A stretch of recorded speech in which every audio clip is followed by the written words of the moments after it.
Ça, c'est une grande leçon. La collaboration, travailler en équipe, travailler aussi avec d'autres personnes pour voir ce que les autres personnes sont en train de faire et essayer aussi d'apprendre et mettre cela en pratique.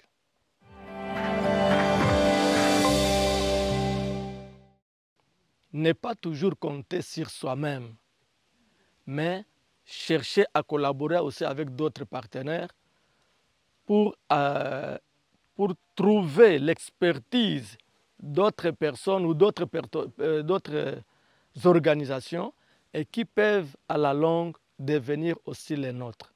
À travers Songanzi-là, on a appris comment élever les chenilles et demain peut-être l'Armée du Salut sera à mesure de faire cette activité. Pour nous, c'est une leçon. Si on n'avait pas travaillé avec Songanzi-là, l'Armée du Salut ne serait pas à mesure d'élever aussi les chenilles. Le but de notre projet est de pouvoir diffuser l'élevage de la chenille Samia richini, qui est une chenille que nous mangeons. Et cette chenille n'est pas une chenille locale, mais c'est une chenille importée. Et nous avons adapté cette chenille à l'environnement du Congo central. Et cette chenille, maintenant, nous sommes en train de former la population pour qu'ils puissent l'élever dans leur village pour améliorer leur alimentation.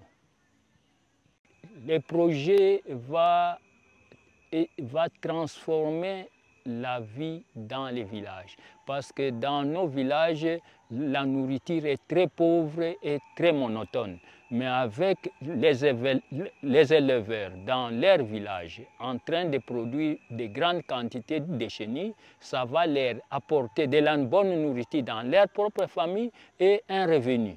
Et pour tous les autres habitants du village, ils vont bénéficier de cette abondance de chenilles et ça aura un impact dans l'alimentation de la population qui est aujourd'hui très pauvre. La première activité, c'est l'élevage des chenilles qui est quand même la principale. Il y aura la formation des personnes qui seront capables d'aller élever les chenilles. Et cette activité donne la nourriture aux gens de la communauté, bien sûr, et puis ça lutte aussi contre la malnutrition. La deuxième activité, il s'agit de l'activité apicole.